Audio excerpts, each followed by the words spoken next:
स्वामी समर्थ. श्री गुरुदेव दत्त. माझ्या चॅनलमध्ये तुमचं सर्वांचं खूप खूप स्वागत आहे. 15 डिसेंबरला दत्त जयंती आहे.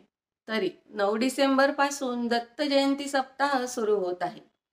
या सप्ताहात आपल्याला गुरुचरित्राचं पारायण करायचं आहे. गुरुचरित्राचं पारायण का करावं, तर आपल्या जीवनातील कठीण अवघड समस्यांचं निवारण करण्यासाठी, आपल्या सर्व मनोकामना पूर्ण करण्यासाठी, दत्तगुरूंची कृपा आपल्यावर सदैव राहावी म्हणून गुरुचरित्राचं पारायण करावं. हे पारायण प्रत्येकाने करावं. स्त्रिया, पुरुष अगदी सगळेजण हे पारायण करू शकतात. 9 डिसेंबर 2024 ते 15 डिसेंबर 2024 हा सप्ताह सुरू होत आहे. दत्तगुरूंची आपल्यावर सदैव कृपा राहावी, दत्तगुरूंचा आपल्याला आशीर्वाद मिळावा असं सर्वांनाच वाटतं.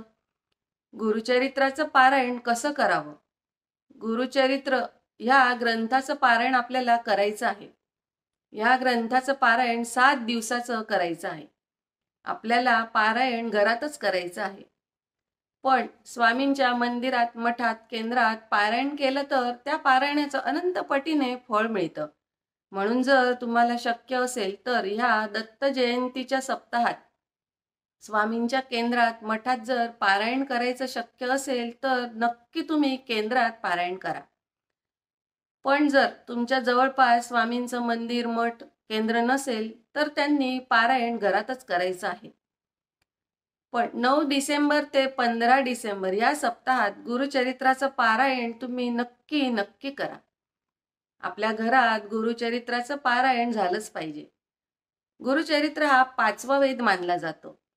श्री गुरुचरित्र हा साधा ग्रंथ नसून दैवी शक्तीने भरलेला सिद्ध मंत्ररूप महाप्रासादिक आणि वरद ग्रंथ आहे.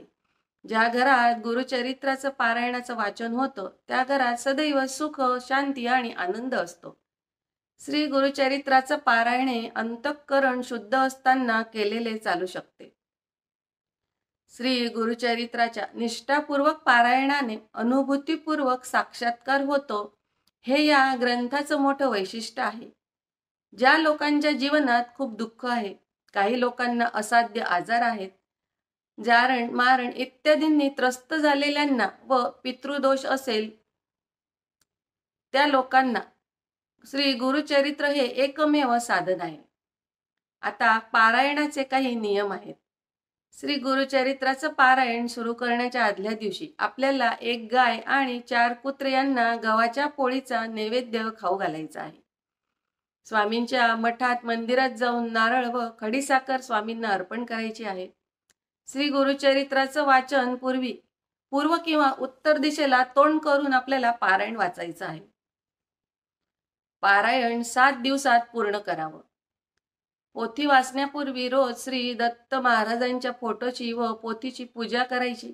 1 माळ गायत्री मंत्र, 1 माळ श्री स्वामी समर्थ मंत्रचा जप करावा आणि गणपती अथर्व शीर्ष वाचावं आणि वाचनास सुरुवात करावी.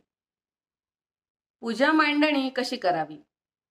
आपण जिथे पारायण करणार आहोत ती जागा स्वच्छ करून एका पाटावर किंवा चौरंगावर लाल वस्त्र अंथरून त्यावर दत्तगुरूंचा आणि स्वामींचा फोटो किंवा मूर्ती असेल तर मूर्ती ठेवायची, फोटो असेल तर फोटो ठेवा. दिवा प्रज्वलित करायचा आहे. मूर्तीच्या उजव्या बाजूला खाली तांदूळ ठेवून तिच्यावर आपल्याला तांब्याचा कलश पाणी भरून ठेवावा. त्या कलशामध्ये 1 सुपारी, 1 रुपयाचं नाणं, फूल टाकून कलशात विड्याची 5 पानं किंवा आंब्याची 5 पानं ठेवून त्यावर नारळ ठेवायचा आहे. अशा प्रकारे आपल्याला कलश स्थापना करायची आहे आणि बाजूला घंटी ठेवायची. गुरुचरित्राची पोथी ठेवावी. अगदी साधी सोपी पूजा मांडणी असते. घरात एखादं फळ असेल तर पूजेच्या वेळी फळ ठेवावं. फळ नसेल तर खडीसाखर ठेवली तरी चालतं. आपण ही पूजा मांडणी 7 दिवस तशीच ठेवायची आहे.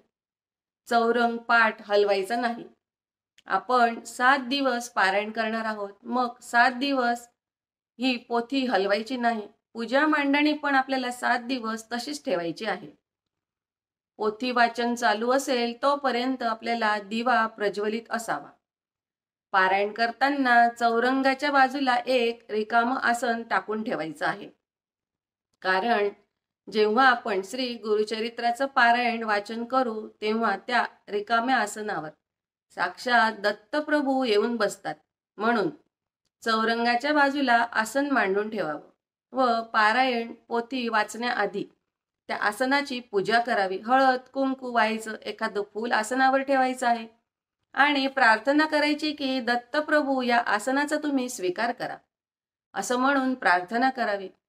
आता ही पोथी वाचन पूर्वी आपल्याला संकल्प करायचा आहे. संकल्प कसा करायचा? हातात पाणी घ्यायचं, त्यात फूल अक्षदा टाकून आपलं नाव बोलायचं, गोत्र बोलायचं आणि दत्त महाराजांना सांगायचं की मी आजपासून 7 दिवस श्री गुरुचरित्र पारायण करणार आहे. आपली काही मनात इच्छा असेल तर ती इच्छा पण सांगायची आणि नंतर ते हातातील पाणी ताम्हणात सोडायचं आणि नंतर ते पाणी ताम्हणातलं कोणत्याही झाडाला द्यायचं. दत्तप्रभूंची व स्वामींच्या फोटोची पूजा करावी, फूल अर्पण करावं, धूप दीप लावून पूजा करावी. 1 माळ गायत्री मंत्राचा जप करावा, 1 माळ स्वामी समर्थ मंत्राचा जप करावा आणि गणपती अथर्व शीर्ष वाचून पोथी वाचनास सुरुवात करावी. गुरुचरित्राचं वाचन पहाटे 3 ते सायंकाळी 4 वाजेपर्यंत केव्हाही आपण करू शकतात. फक्त दुपारी 12 ते 12:30 या वेळेत वाचन बंद ठेवावं, कारण ही वेळ श्री दत्त महाराजांच्या भिक्षेची वेळ असते. त्यावेळेस वाचन बंद ठेवावं. वाचन एकाग्र होऊन वाचन करावं. पोथी वाचताना वारंवार उठू नये. पोथी वाचन करताना मध्येच कोणाशी बोलू नये. पोथी पाटावर ठेवूनच वाचावी. हातात घेऊन पोथी वाचू नये. पोथीचं वाचन झाल्यावर पोथी झाकून ठेवावी. गुरुचरित्र वाचनाच्या कालावधीमध्ये परान्न घेऊ नये. पण आपली आई, पत्नी, बहीण यांच्या हातचं अन्न आपण खायला हरकत नाही. उपवास करू नये, पण सकाळ संध्याकाळ एकच प्रकारचं धान्य खावं.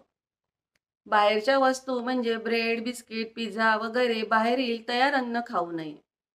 मांसाहार कडकडीत बंद. मांसाहार अजिबात करू नये. कांदा लसूण अजिबात खाऊ नये. चहा दूध चालेल. आता भाज्यांमध्ये काय खावं? भाज्यांमध्ये दोडकी आहे, भेंडी, गिलक, कोबी अशा भाज्या चालतात. फक्त 7 दिवस हे नियम पाळायचे आहे.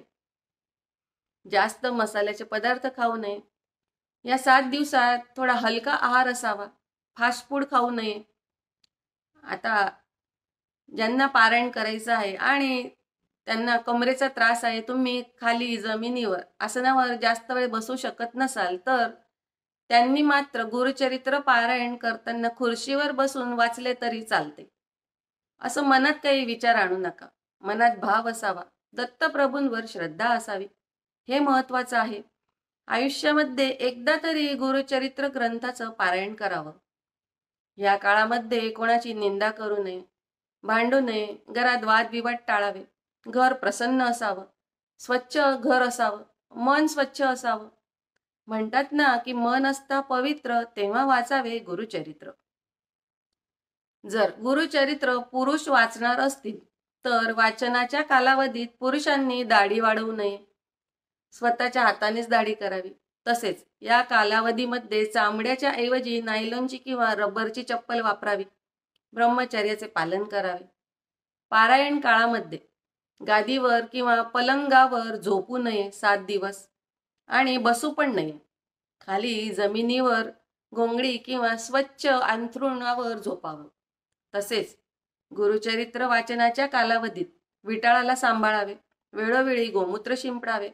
तसेच गुरुचरित्र वाचनाच्या कालावधीत मृत शौच असणाऱ्यांच्या घरी किंवा अंत्यविधीला पण जाऊ नये. पण जर समजा स्वतःच्याच कुटुंबात मृत शौच आले किंवा जनन शौच आले तर अशा वेळेस गुरुचरित्र दुसऱ्या कोणाकडून पण वाचन करून पूर्ण करावे. पारायण अर्धवट सोडू नये. सप्ताह कालावधीत रोज सकाळी व संध्याकाळी श्री गुरुचरित्राच्या पोथीस नैवेद्य दाखवून रोज सकाळ संध्याकाळ दत्तप्रभूंची व स्वामींची आरती न विसरता करावी. आता गुरुचरित्र पोथीचे 7 दिवसात किती अध्याय रोज वाचावे? संपूर्ण 53 अध्याय या पोथीत आहे.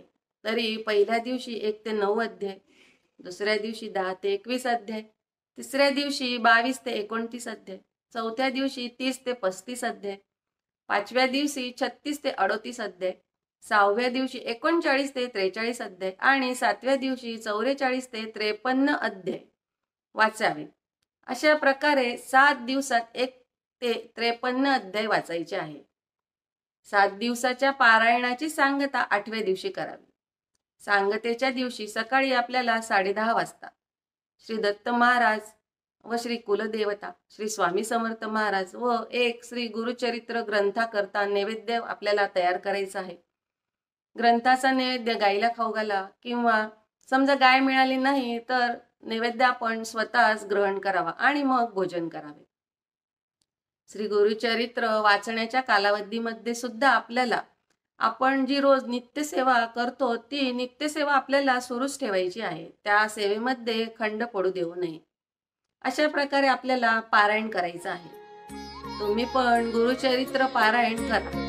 दत्तप्रभूंची कृपा तुमच्यावर सदैव राहील. माझी झालेली सेवा मी स्वामींच्या चरणी अर्पण करते. माझी माहिती आवडली असेल तर माझ्या व्हिडिओला लाईक करा आणि चॅनलवर तुम्ही पहिल्यांदा बघत असाल तर चॅनलला सबस्क्राईब नक्की करा. श्री स्वामी समर्थ. अवधूत चिंतन श्री गुरुदेव दत्त.